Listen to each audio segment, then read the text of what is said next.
Parfois, il y a quelqu'un qui m'aide, mais aujourd'hui, je dois tout préparer. Et en fait, il va y avoir une confirmation, 2 appels décisifs, la bénédiction des képis, bref, beaucoup de choses au programme. Là, les élèves vont arriver pour une dernière petite répétition, donc ça va être sympa. Pour le baptême de promo, c'est le moment où il va recevoir le grade de gendarme. Donc c'est vraiment le moment phare qui ponctue toute la formation, où il y a à la fois cette remise des galons et toute une cérémonie de tradition qui commence le matin avec une messe et les chorales qui sont formées à ces occasions et qui permettent aux élèves de se déployer musicalement et vocalement. On a une certaine proximité puisque moi aussi je suis musicien, donc on a cette proximité. Vivre ça ensemble avec autant de monde et autant de gens passionnés, c'est un régal pour un aumônier.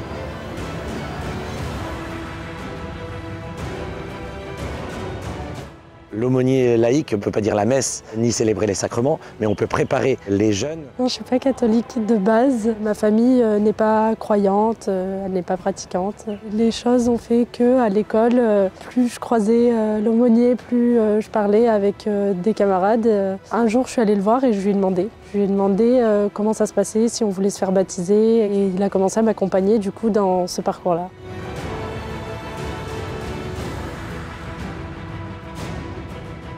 Ils ne connaissent vraiment, la plupart du temps, rien de la religion, mais rien aussi en fait de la présence de l'aumônier. S'ils ont des soucis, ils peuvent aller voir l'aumônier, et bien au-delà de la religion, et ça, ils n'ont pas l'habitude. Et donc nous, on est là pour leur apprendre en école cette possibilité. Les élèves, la plupart du temps, sont disponibles uniquement le soir. Donc déjà, il faut se rendre disponible le soir, et sinon, il faut pouvoir aller marcher avec eux, vivre des choses avec les élèves, et c'est à ce moment-là qu'ils viendront nous voir.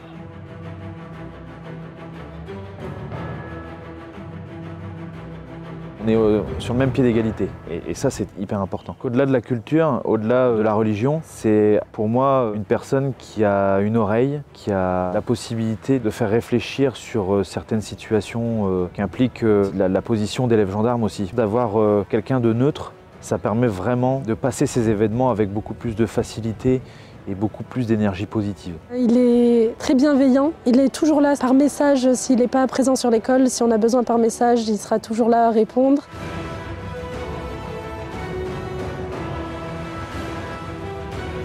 L'aumônier est là pour tous, en dehors de toute confession, même si spirituellement on est axé pour les catholiques en tant qu'aumônier catholique. Et moi j'ai régulièrement des élèves d'autres cultes ou même des élèves athées qui viennent me voir et juste pour discuter, pour se confier moralement.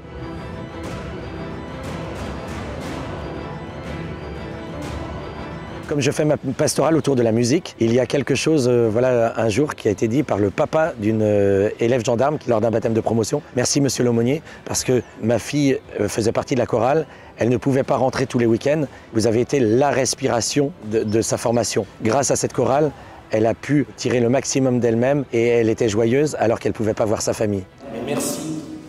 Alors vous chantez tellement bien que j'ai qu'une envie, c'est que vous redonniez de votre voix dans les Saintes Genevièves, dans vos unités. Impliquez-vous vraiment, parce que vos aumôniers seront heureux. Vous allez les voir et vous leur dites « J'étais à la chorale à l'école de Châteaulin et je me mets à votre service ». Je suis sûr qu'ils seront ravis, et vous aussi, parce que vous avez mis du cœur à chanter. Merci de tout cœur, et vous me manquerez, vraiment. Voilà, accompagner les gendarmes régulièrement, c'est une joie.